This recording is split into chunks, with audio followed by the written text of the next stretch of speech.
Magandang gabi uli, Dinagat Island. Magandang gabi, 91.5 FM radio station. Magandang gabi na rin kay Sir JB at meron pa akong isang babatiin. Ito ay ipadarating sa akin ng ating coordinator, regional coordinator si Ma'am Lolita S. Paburada at saka ang ating national organizer Edwin C. Uhagan. Pinarating sa akin, babatiin daw kita, Sir Joseph Dumalay. Tama ba ako? Magandang gabi, sir. Malaki din ang contribution mo kung bakit nakarating kami dito sa radio station ng Dinagat Island. Meron pa akong espesyal na babatiin, Ma'am Mayan Ecleo ng San Jose, Dinagat Island. Ma'am, maraming salamat po.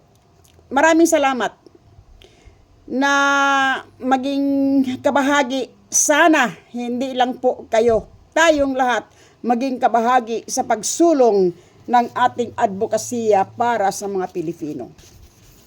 Magandang gabi sa mga libu-libong taga-subaybay. Narito na naman po tayo sa ating 30 minutong talakayan bilang paghatid ng kaalaman sa publiko sa isang ginintuang kaalaman na maghatid sa ating mga Pilipino sa tuktok ng mundo. Ang sarap.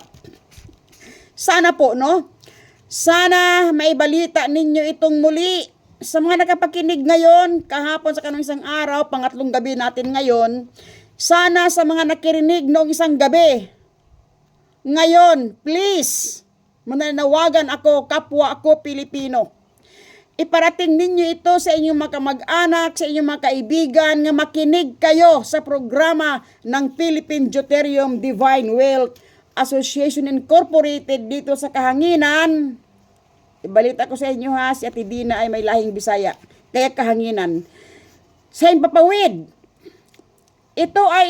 tayo ay magkakaisa tungo sa isang mundong maunlad. Itong programa na ito maghatid sa atin sa tuktok ng mundo na maunlad na Pilipinas. Pangarap ng ating asosasyon na wala magugutom. Wala na pong Pilipinong maging api. Kung maaari, wala ng Pilipinong mga ibang bayan. Manilbihan, magpakahirap upang mabuhay. Kung maaari, wala ng Pilipinong titira sa ilalim ng tulay.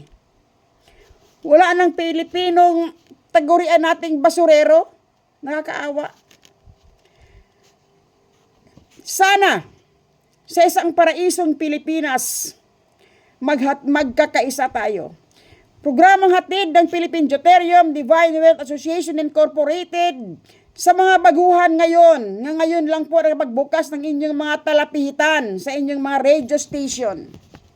Isang pagbalik tanaw, PDDY, isang samahang naglalakbay sa ngayon sa bawat sulok ng Pilipinas, mula rehiyon, mga probinsya, mga cities and municipalities, lalo na sa ating 42,000 mahigit kumulang na mga barangay sa buong kapuluan ng Pilipinas. Sa gabing ito, batiin ko muna bago ko pumalaod. Dahil 3 minuto lang po tayo, babatiin ko muna special, very special ito. Ang tao na gumagalaw ngayon sa bansang Moro Autonomous Regions of Muslim Mindanao, BARM Group, sa pangunguna ni Dato Ting, Dato Monib Amirol, kasama ang kanyang team. Ang spokesman nga si Pastor Bonifacio Bulawan, ang kanyang mediatic nga si Bani Miranda, at to special to Ma'am Monowara Piang. Alam mo, ang BARM Group ngayon, tinatrabaho ito ng ating BARM Regional Coordinator Director nga si Dato Ting. Actually, napakarami na po, no? Halos, ayaw ko lang magmamayabang sa inyo, pero sa ganda ng ating programa, naglalakbay ito ngayon sa puso ng ating mga kapatirang Muslim. Kasama natin sila ngayon nangangarap sa pagbabago ng Pilipinas. Kasama natin sila ngayon nga nagtrabaho para maisulong ang ating advokasya sa mga kapatirang Muslim, mga lumad group, mga tribo dyan sa kabundukan. Actually, salamat Dato Ting sa inyong walang sawa, walang kapaguran nga kontribusyon, panahon mo at oras mo na ginugugol mo dito sa ating advokasya. Salamat po Dato Ting. Salamat sa iyong tandem nga si Pastor Bonifacio Bulawan sa buong team po. Ngayon hingiin ko sa iyo Dato nga lahat ng mga na-assign mo diyan sa Sultan Kudarat sa buong BARM region, ibigay mo sa akin. Babatiin natin sila dito sa kahanginan para malaman na rin ng buong kapuluan ng Dinagat nga ang ating mga Muslim pala nagkakaisa na tungo sa isang advokasya. Salamat po Dato.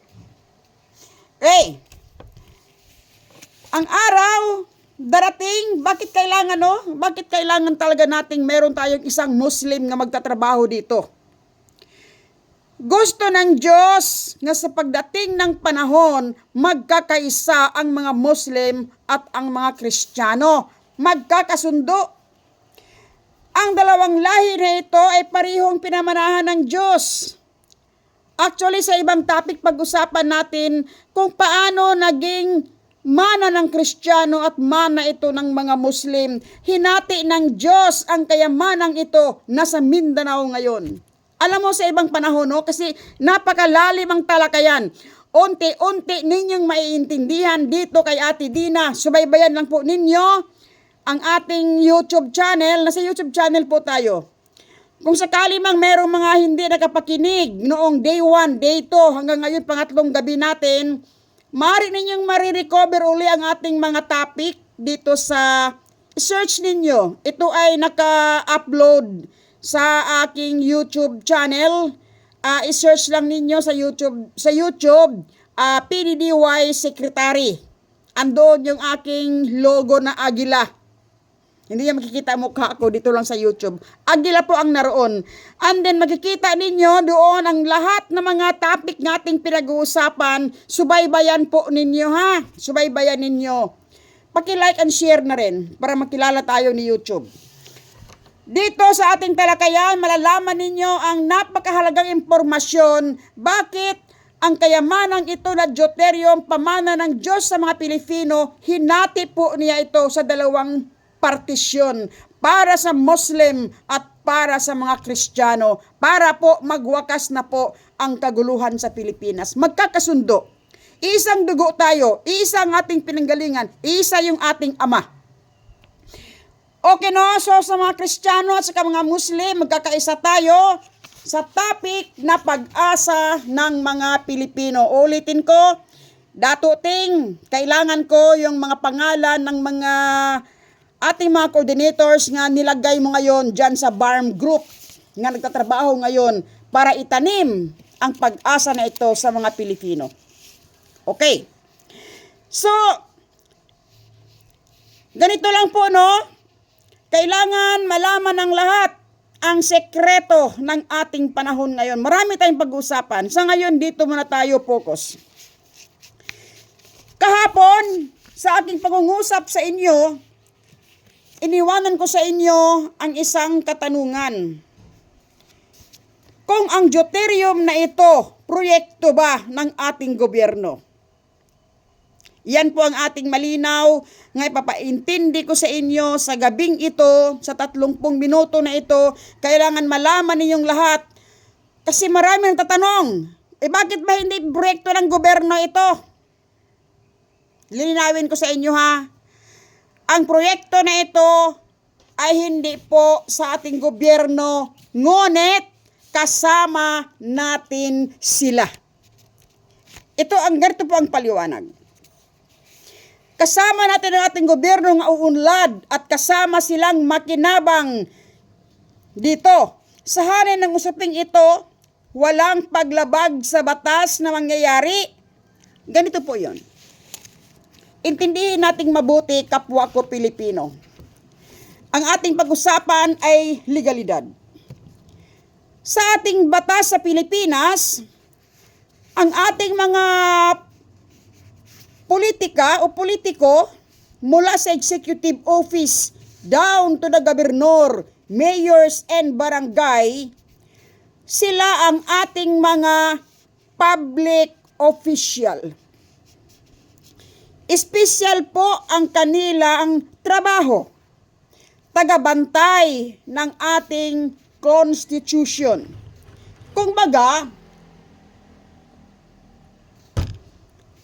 sa bahay, ang ating konstitusyon nagsilbi nga bubong ng ating tahanan.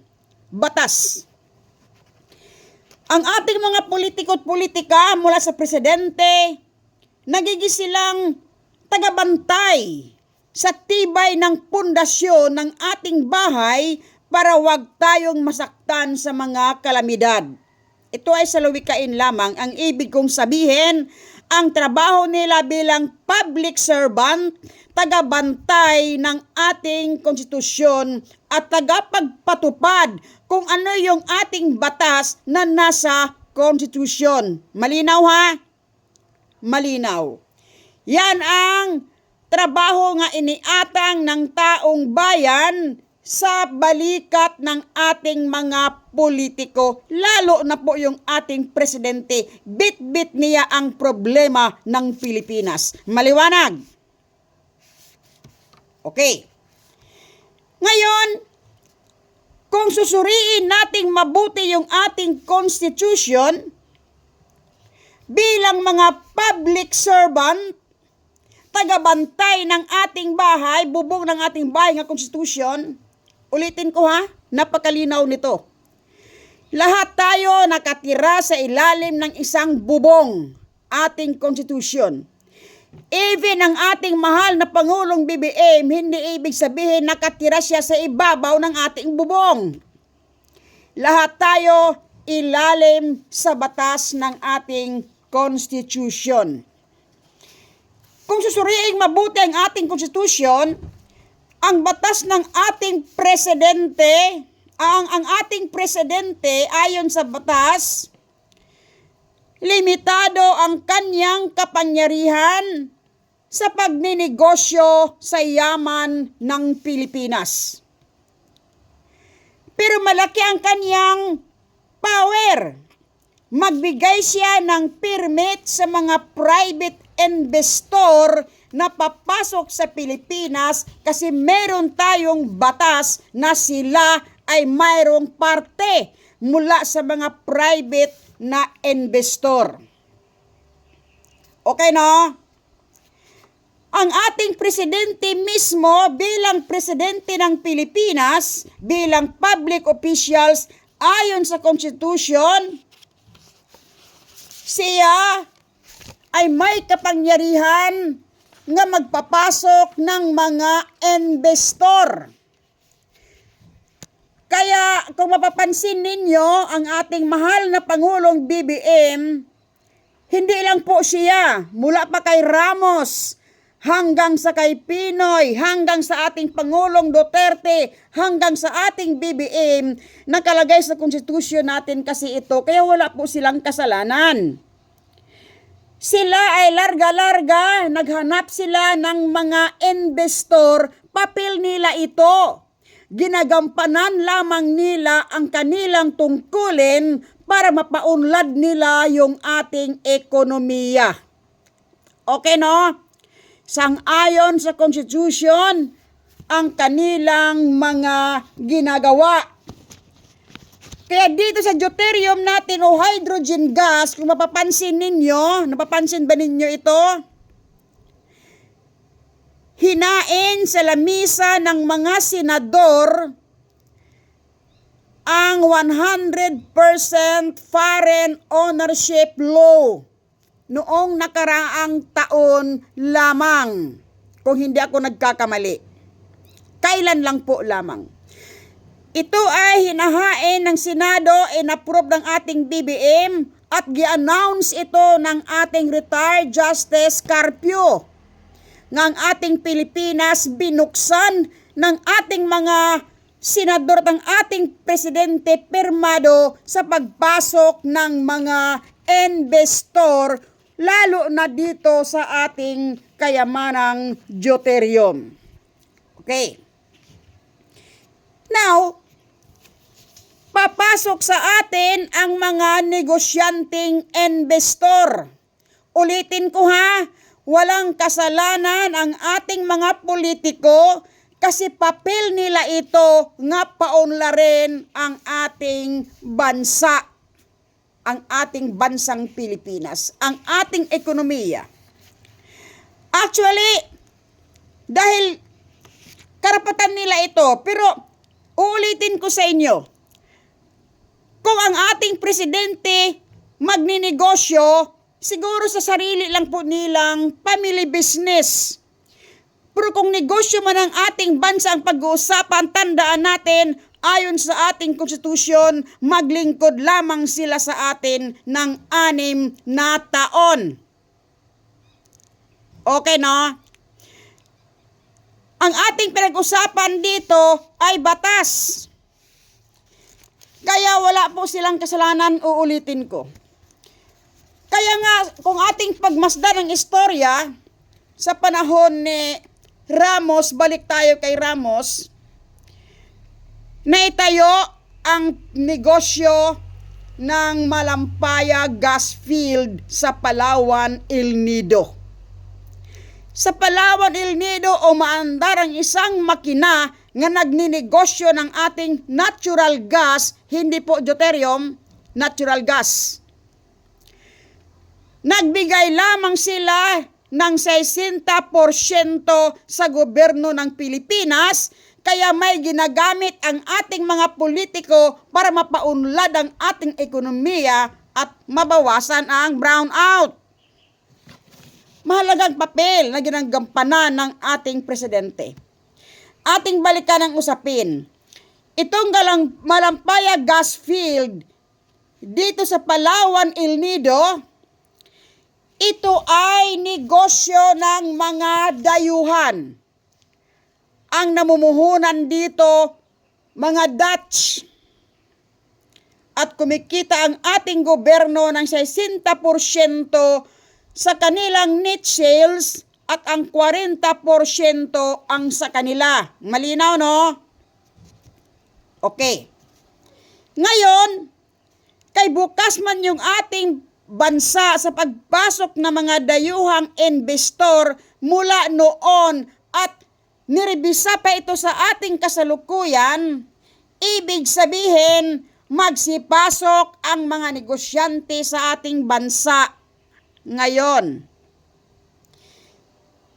Kung wala tayong mga Pilipino nga negosyo nga sariling atin, maganda na siguro na merong sariling atin. Kasi mauubos ito sa mga dayuhan. Okay, no? Kaya itong ating plano, nga itayo natin ang isang malaking korporasyon nga pagmamay-ari ng mga Pilipino na magninegosyo tayo sa ating negosyo nga deuterium. Siguro naman, matutuwa ang ating gobyerno, malalaman nga meron palang mga Pilipino nga private investor. Okay na? Meron palang mga Pilipino nga nagkasa ng negosyo. Mga Pilipino. Ang ating mahal na Pangulo, makipag-usap tayo bilang private investor. Dito po pasok tayo sa larangan ng isang private investor.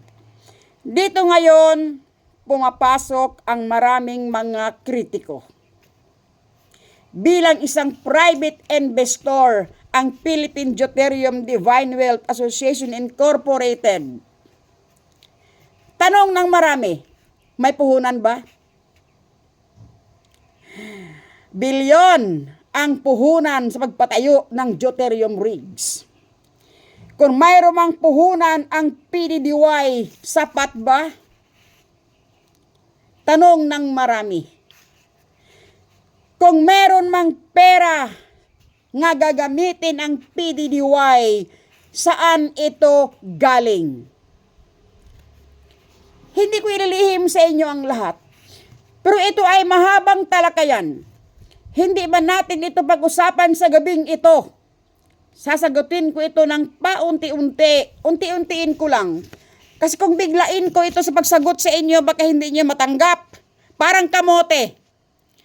Yung kamuting malaki, pag isaksak ko lahat yan sa bunganga mo, mabubulunan ka.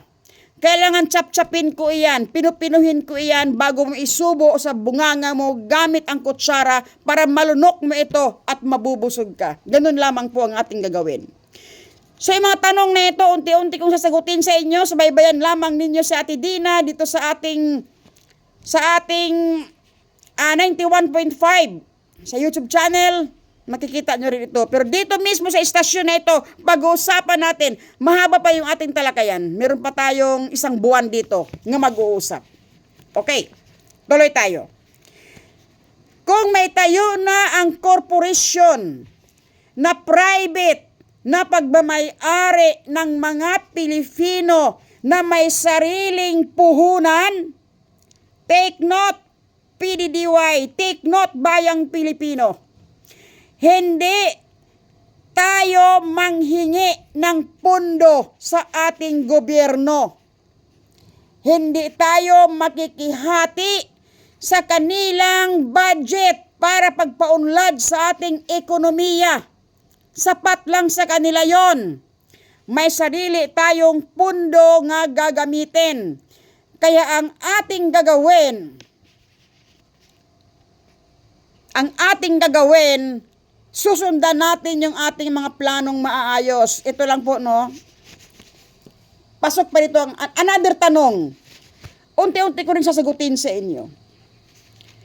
Kung mabuo na yung ating korporasyon at magnegosyo tayo, may tanong. Meron akong bisita sa opisina. Ang sabi niya, payagan kaya kayo ng DENR? Payagan kaya kayo ng ating gobyerno? Ibabalik ko ang tanong sa inyo, publiko. Kung may karapatan ang mga dayuhan, binigyan ng karapatan ng ating gobyerno nga magnegosyo sa ating bansa, tanong ko sa inyo, ikaw ba, ako ba na Pilipino, wala bang karapatan? Kayo siguro ang sumagot nito. Magtanong din ako sa inyo, sino ba ang tunay nga may-ari ng Pilipinas, dayuhan o mga Pilipino? Okay. Actually, yan ay tanong na walang kwenta. Ganito lang po yon. No? Lilinawin nating mabuti. Ang ating presidente Pilipino, ang ating mga public officials Pilipino, ang ating mga mayores, mga kapitan, mayroong mga lahing dugo. Alam mo naman natin na mayroon ding, ayan, pinag-usapan si Alice Go, hindi pala Pilipino, sabi nila. Pero siyempre nasa Pilipinas, bawal man tumakbo sa ating kumilik ang hindi Pilipino, natural born Pilipino, when it comes to politics. Kaya most likely mga Pilipino sila. Actually, kasama namin kayo kasi mga Pilipino tayo. Hindi kaya matutuwa yung ating gobyernong malalaman na may mga Pilipino nga nagkasa ng isang magandang plano nga makakatulong sa pag-unlad ng ekonomiya? Hindi kaya matutuwa yung ating mga gobyernong malalaman nga meron palang mabubuting mamamayan nga nagsulong ng isang proyekto para sa pagkakapakanan ng marami? Pag-usapan tayo, ha? Ayon sa batas ng ating Pilipinas, Republic Act, no? Sa ating konstitusyon, 3 beses binanggit ang karapatan ng mga NGO, non-government organization. 1987 Constitution, Article 13, Section 15 hanggang 16 nakasaad. At Article 2, Section 23 nakasaad nga ang karapatan ng pagnenegosyo ay binigay ng ating gobyerno sa taong bayan. Ganito pa pagkakasabi. The state encourage a non-governmental community based on sectoral organization that promote the welfare of the nations. Ang roles ng isang NGO ayon sa ating Constitution, ito ay katuwang ng ating gobyerno sa pag-unlad po ng ating ekonomiya. Function ng isang NGO to contribute and to develop a better society, to contribute a community building. So malaki ang ginagampanan natin bilang NGO sa bayang ito. Ibinigay ng ating Senado, ng ating Pangulo, ng ating Konstitusyon ang karapatan ng mga NGO. Kaya nga ang mga NGO may karapatan na magsulong, magbuo ng mga lipunan, mga organisasyon. Pinayagan ito ng gobyerno. Bakit po? Makatulong ito sa pag-unlad ng ating ekonomiya. Tayo bilang PDDY, sahanay tayo ng mga non-government organization. Ginagampanan lamang natin ang ating papel bilang NGO para maging katuwang sa pag-unlad ng ating ekonomiya. Sana malinaw na tayo bilang mamamayan sa bansang ito, merong karapatan na tutulong sa ating gobyerno. Huwag tayong pabigat. Napakabigat na pong dalhin ng ating gobyerno ang 120 million Pilipinos. Bakit hindi natin gawin ang nararapat na makakatulong tayo sa ating bansa? Okay. So ngayon, salamat sa mga coordinators na nagpagod na magsulong sa advokasya ng ito. Malaking tulong tayo sa ating gobyerno. Pananawagan ulit sa mga local government units. Kami, mga Pilipino na nagkakaisa, makakatulong kami sa inyo. Kung kumatok man ang aming mga coordinator sa inyong mga puso, buksan ninyo. Kami ay nagpapaalam lamang na kami ay naghanap ng mga pobre, mga pigadong Pilipino na gawin naming may-ari sa aming itatayong korporasyon.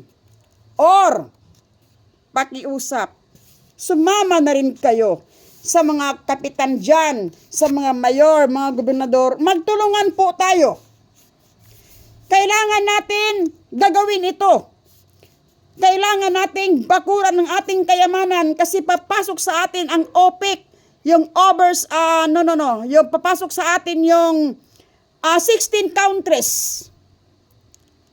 Yung mga oil producing countries, maubusan na po sila ng enerhiya doon. Magwakas na po ang gasolina. Papasok sila. Kailangan ang mga Pilipino lang talaga ang magdinegosyo ng deuterium na ito para lahat tayo makikinabang. Kaya panawagan po.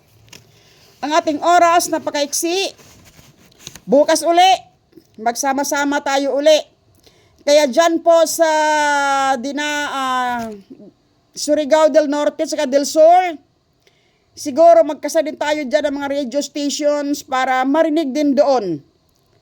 Kaya kung maaari, katukin din natin ang puso ng mga mayor datin dyan sa del Sur at del Norte. Ang ating gobernador dyan, kakausapin din natin.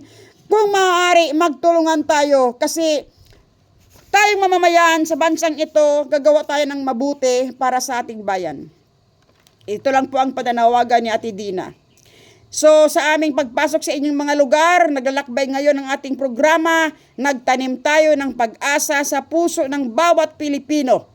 Ang advokasya na ito na rin ang pamana ninyo sa inyong mga anak. Alalahanin natin, ang kayamanan ng buong mundo nandito sa Pilipinas.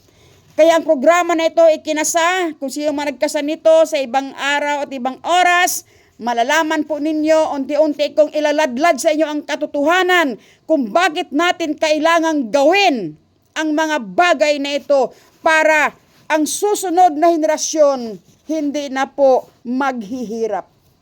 Gawin natin ito, pamana ninyo sa inyong mga anak, sa inyong pamilya, at sa ating bansa na rin. Kaya magtulungan po tayo, mga local government units, pananawagan namin sa inyo. Pag kumatok kami sa inyong pintuan, please buksan ninyo kami. Maraming salamat po. Okay.